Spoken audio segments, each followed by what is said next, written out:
tutup dari pergaulan dengan dunia lain. Bukan dunia lain tanda petik ya. Bukan dunia lain tanda petik. Maksudnya dengan dunia yang itu sudah secara otomatis. Ya. Maka di situ memang diperlukan satu. Kalau saya di sini saya mengajak sebenarnya sikap pertama kita positive thinking pada siapapun. Yang kedua sikap untuk tidak luntur jati diri kita.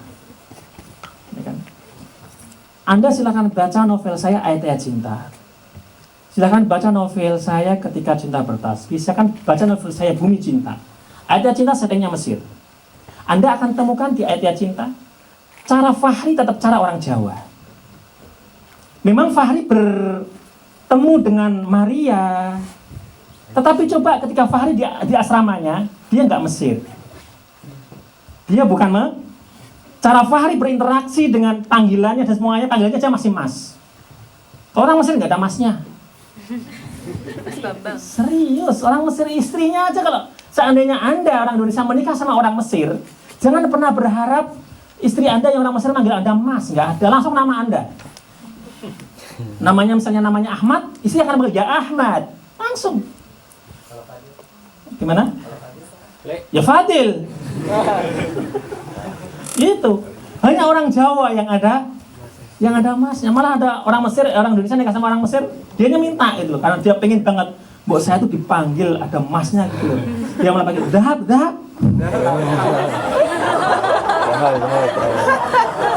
Kan emas kan dahab dalam bahasa Arab ya kan? Dahab, fiddah itu perak ya kan? Dahab.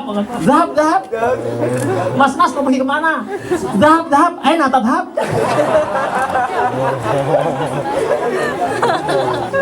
Kan? Oke, ya kan? Kalau Anda baca Ayat Cinta, ya kan? Tetap Fahri nggak kehilangan sebagai orang Indonesia. Anda baca Ketika Cinta Bertasbih, Anda akan menemukan bagaimana seorang azam jualan apa? Bakso, tempe. Tempe, bakso itu bukan makanan Mesir. Tempe, bakso bukan makanan Mesir. Ini yang saya sampaikan ketika satu ketika saya bedah di UI, di UGM. Tanya, kenapa sih Kang Api bikin setting-settingnya di Mesir? Saya jawab, saya ingin menginternasionalkan Indonesia.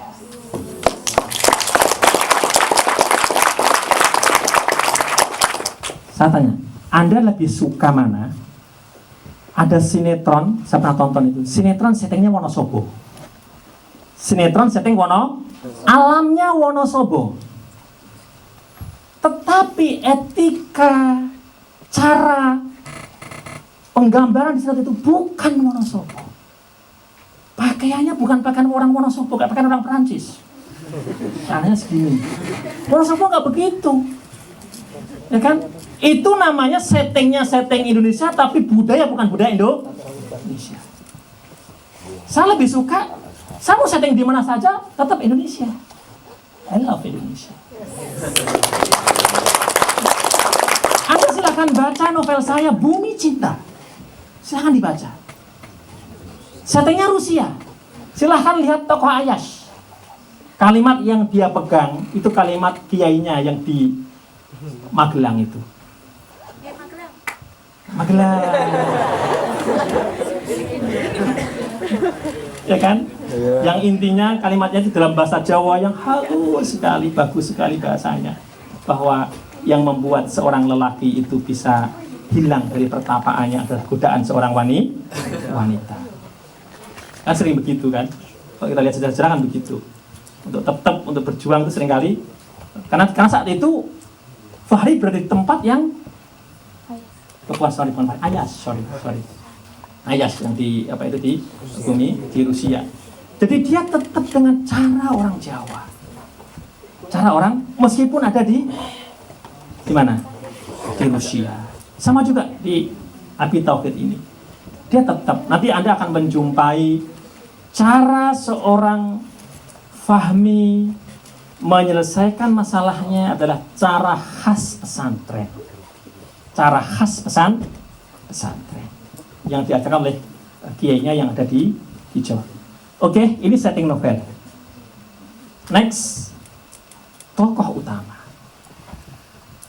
Ada seorang wartawan tanya ke saya. Saya rasa mungkin dia belum baca. Mungkin dia baca hanya di awalnya saja. Dia tanya begini tanya ke saya, Kang, kenapa tokoh utamanya Fahmi? Kenapa tokoh utamanya bukan Badi'uzzaman An-Nursi, padahal sampul depannya Badi'uzzaman An-Nursi? Kenapa tokoh utamanya Fahmi?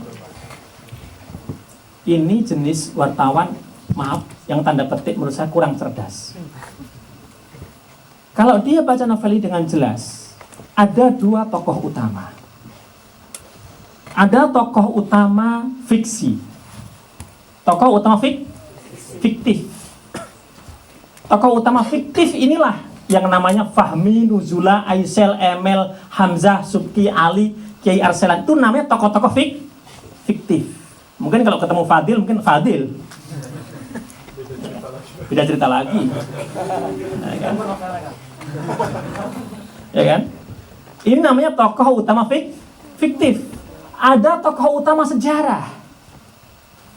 Tokoh utama sejarah itu saya tidak mungkin membuat kejadian yang di luar sejarah. Kejadiannya harus punya rujukan sejarah. Oke, setuju? Saya memang sengaja saya nggak menulis murni Badi'uzzaman. Jadi kalau saya sengaja hanya 100% Badi'uzzaman An-Nursi, nanti ibarat hidangan makanan, itu saya hanya pengulangan saja. Akan mengulang apa yang ditulis penulis dari Malaysia, akan mengulang penulis Mesir, dan mungkin penulis yang lain. Itu yang pertama. Hanya mengulang saja.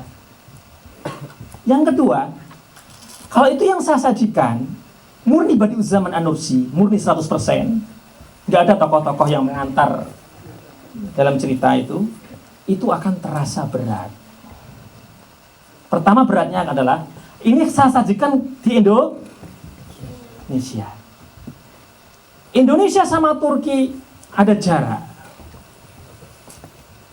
Ditambah itu jarak waktu juga. Ya kan? Tiba-tiba anak muda harus saya kasihkan ini baca Badi'uzzaman An-Nursi, dia kan ini siapa? Kemarin ada jarak. Ada jarak. Kalau itu tetap saya lakukan, saya merasa saya penulis yang tidak bisa berkomunikasi. Padahal menurut saya, sastra, tulis, sastra itu inti utamanya menurut saya adalah komunikasi yang indah. Sastra adalah komunikasi yang indah. Itu tantangannya. Maka saya berpikir, nih gimana caranya supaya nggak berat dua hal itu. Nggak berat karena murni sejarah. Kedua, tidak berat karena ada rentang jarak yang panjang dan jarak waktu. Saya berpikir, mencari kesana kemari. Ketemu. Saya teringat kalian semuanya. Teringat kalian yang pelajar. Memang saya paling suka membuat setting pelajar dan masyarakat. Kenapa? Itu bagian dari yarfa'illahul ladzina amanu minkum wal ladzina utul ilma darajat. Terus terang ini perlawanan saya kepada sesuatu yang di Indonesia saya kurang sepakat dengan apa itu dunia klinik dan lain sebagainya. Klinik itu kan nggak ilmiah kan? Dan itu sangat-sangat, bagi saya itu sangat-sangat mengganggu. Di Indonesia kan banyak sekali itu. Contoh misalnya, ada di sebuah daerah misalnya, orang dagangan nggak laris. Dagangan dia tidak sehingga diancam dia bangkrut. Dagangan dia itu nggak ada yang datang. Dia jualan pakaian, jualan apa itu nggak laris. Itu kalau orang itu benar, itu tentu dia akan berpikir, bagaimana saya memasarkan produk saya, kenapa nggak laris? Bagaimana saya mendisplay barang-barang saya menarik apa tidak? Kan mestinya begitu kan? Tempat saya ini strategis apa enggak? Ini dilihat orang apa tidak kan begitu? Kalau dia enggak, ada itu dia harus mengakui di sebagian tempat di kita, dagangan nggak laris itu bukan mencari bagaimana cara laris, bagaimana cara dagang yang sesungguhnya. Larinya kemana? Ke Mbah Dukun. Datang ke Mbah Dukun. Mbah, niki pripun Jawa ini. Ini bagaimana Mbah? Dagangan saya kok tidak laris. Nanti dukunya itu, ya kan, sesat dan menyesatkan. Dia itu nggak bener, buat orang lain tidak bener. Dia bilang, oh kamu ini ada yang bikin itu. Ini yang bikin tuh rambutnya keriting. Rambutnya keriting, dia kalau ke pasar suka pakai baju lurik. Jadi gitu aja dia waktu itu. Nanti dipercaya, wah benar yang dicari-cari siapa, wah mesti kaya itu. Iya bener, kebetulan dagangannya sama, dia yang bikin nggak laris itu. Ini nggak rasional. Yang bikin nggak rasional ini, sesuatu yang tidak rasional ini kemudian diterima kenapa? Karena pendidikan yang kurang. Kita harus mengakui ada pendidikan yang tidak educated. Kalau dia educated, dia nggak akan begitu. Ini harus saya lawan. Lawan apa? Lawan dengan ilmu. Mengajak orang berilmu. Mengajak orang belajar. Ini yang benar. Islam itu. Iqra bismi rabbikal ladzi khalaq. Yarfa'illahu alladhina amanu minkum walladhina utul ilma. Yang diberi ilmu, Allah akan angkat derajatnya. Darajat. Maka kalau Anda lihat dari ayat cinta, pasti dia seorang talib. Dan harus berprestasi. Talib yang berprestasi. Ketika sudah bertasbih, meskipun dia nggak selesai juga 9 tahun jualan TB sama bakso, tapi azam berprestasi dalam kehidupan. Kenapa dia nggak selesai? Karena dia harus kirim biaya untuk adik-adiknya kuliah. Husna selesai kuliahnya karena azam. Lia selesai karena azam. Anda membaca Bumi Cinta, Anda akan lihat seorang Ayash. Kenapa dia ke Rusia? Karena dia mau penelitian sejarah dalam langkah ilmu. Ini juga sama. Itu kan saya paling suka dengan ilmu. Maka ulama-ulama kita dahulu seperti Imamul Haramain, Imam Juwaini, beliau sudah menjadi seorang imam besar di zamannya. Imamul Haramain, imam dua tanah haram Mekah dan Madinah. Orang-orang di Mekah dan Madinah semuanya mengakui Imam Juwaini adalah imam mereka. Meskipun sudah jadi seorang imam, Imam Juwaini masih mengatakan, apakah ada orang yang tahu tentang ilmu sorof? Aku ingin belajar padanya. Jadi seorang imam masih ingin belajar. Padahal dia seorang tentu udah khatam itu. Ya kan? Tentu udah khatam. Oke. Ini tokoh sejarah, jadi di sini ada 2 tokoh, ya. Tokoh sejarah sama tokoh fiktif. Jadi ketika Anda baca buku ini, Anda akan mendapatkan 2 cerita. Pertama tentu cerita Badiu'zzaman An-Nursi. Yang kedua cerita perjalanan tokoh-tokoh fiktifnya ini, perjalanan spiritual mereka. Dan tentu nanti akan berkaitan erat, ya kan, beranyam dengan cerita Badiu'zzaman An-Nursi. Sebab saya meminjam Hamzah, ya kan, dan meminjam Bilal untuk menceritakan Badiu'zzaman An-Nursi, ya kan. Cerita itulah kemudian nanti membuat Aisel bisa insaf, Fahmi luka batinnya itu bisa terobati, ya kan. Kenapa Fahmi luka batin, ya kan? Lah itu ada kisah cintanya. Bagaimana kisah cintanya? Baca. Oke. Next. Ini beberapa kalimat dari Syekh Badiu'zzaman An-Nursi. Yang paling layak dicintai adalah cinta itu sendiri. Yang paling layak untuk dimusuhi adalah permusuhan itu sendiri. Faktor-faktor yang melahirkan cinta adalah keimanan, keislaman, dan kemanusiaan. Jadi iman kita kalau benar, Islam kita kalau kita Islamnya benar-benar, kemudian kita menghargai juga kemanusiaan, maka akan lahir cinta yang dalam. Cinta seperti cintanya para pendahulu kita, cintanya para ulama kita yang luar biasa terhadap apa yang ada di sekitarnya. Baik, ini yang bisa saya sajikan. Saya buka forum bebas saja, Anda boleh tanya apa saja. Boleh tentang novel ini, tulis tentang bagaimana menulis, ahlan wa sahlan. Mungkin di antara teman-teman merasa tertantang kan, karena udah bertahun-tahun di Turki, ya kan? Yang di Izmir tulis dong tentang Izmir, ya kan? Yang di Trabzon tulis dong tentang Trabzon. Maksud harus saya lagi yang nulis? Enggak, malu antum. Ya kan? Yang di Istanbul tulis dong tentang apa itu Istanbul, ya kan? Yang di Ankara, yang di Konya, ya kan? Konya itu menarik juga loh, kota cinta kan? Kita tulis tentang apa itu Konya, yang di Adana. Masing-masing tempat tuh selama kita bisa menyajikan dengan bahasa detail, tolong ditulis. Selama kita bisa menyajikan dengan bahasa detail,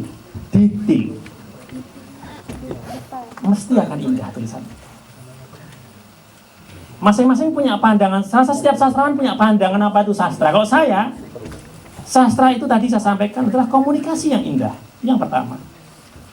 Kalau sastra nggak bisa difahami, menurut saya sastra harus bisa difahami. Meskipun mungkin seandainya bahasa itu bahasa simbol, itu pun tetap bisa difahami. Ada keindahan di sana. Sesuatu pembacanya bisa menangkap sesuatu dari yang dia baca. Itulah sastra. Yang berikutnya, sastra menurut saya adalah detail. Puisi sekalipun yang sangat ringkas itu ada detail-detail yang digarap oleh penyairnya. Puisi yang singkat sekalipun ada detail yang digarap. Ada metafor-metafor yang memang dia ciptakan seindah mungkin, sehingga ada detail di sana. Ya kan? Apalagi bentuknya novel. Semakin detail akan semakin indah. Ya kan? Karena dengan detail itulah nanti akan tampak perbedaan seorang sastrawan yang satu dengan sastrawan yang lain. Si A ketika menulis tentang matahari terbit mungkin akan bla bla bla bla bla bla bla bla. Kita merasakan suatu nuansa. Sastrawan B ketika menulis tentang terbitnya matahari mungkin bla bla bla bla yang lain. Kita akan mengatakan, oh iya ya, benar juga ya. Dan nuansanya lain. Si A yang tinggal di Aceh, ketika dia menulis tentang senja, dia akan lukiskan tentang kopi apa? Oleh karena aromanya, ininya, ya kan? Kemudian musiknya, sehingga pembaca itu merasakan bau kopi itu, musiknya khas Aceh. Senjanya berbeda dengan senja yang ada di Istanbul. Istanbul saja, kalau kita bahas dengan detail, antara Uskudar sini tempat kita ini dengan yang di Hagia Sophia tetap beda. Sama-sama senjanya di Istanbul, senja di Hagia Sophia berbeda dengan yang di sini. Tapi kalau nggak ditulis dengan detail, nggak ada bedanya. Senja di Istanbul, senja di Uskudar, apa bedanya? Maaf Kang Abik, karena kita dikasih waktu 30 menit untuk tanya jawab. Jadi alangkah baiknya nanti saya persiapkan untuk siapa yang bertanya. Silakan teman-teman untuk mengacungkan tangan, 3 orang ya, 3 orang saja.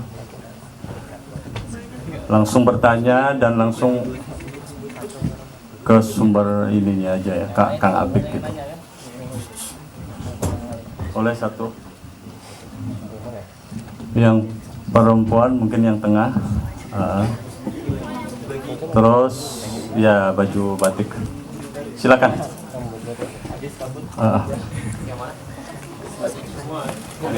Ya itu. Yang ini. Silakan apa nama, sebut nama, universitas, kota dan lain sebagainya. Assalamualaikum warahmatullahi wabarakatuh. Selamat siang teman-teman semua. Selamat siang Kang Abik. Saya Lucky Bagus, pelajar dari Istanbul. Kebetulan sudah membaca buku ini 50 halaman terakhir saya belum baca endingnya. Sengaja menyisakan sampai dengan bedah buku ini. Saya sangat tertarik dengan kombinasi cerita antara Badiu'Zzaman Said Nursi dan juga cerita fiksi yang digabungkan. Akhirnya saya tahu ini cerita fiksi. Sebelumnya saya masih beranggapan bahwa ini cerita nyata yang dituliskan oleh Kang Abik, tapi ternyata ini cerita fiksi. Balik kepada cerita yang telah Kang Abik tuturkan dengan sangat luar biasa, dan ini salah satu buku favorit saya sekarang. Dan di sini ada satu hal yang membuat saya agak terganjal ketika Ustadz Abik menceritakan tentang Badiu zaman Said Nursi untuk berdebat dengan para ulama ataupun memberikan pendapatnya, melakukan perdebatan ilmu pengetahuan. Namun ada beberapa hal yang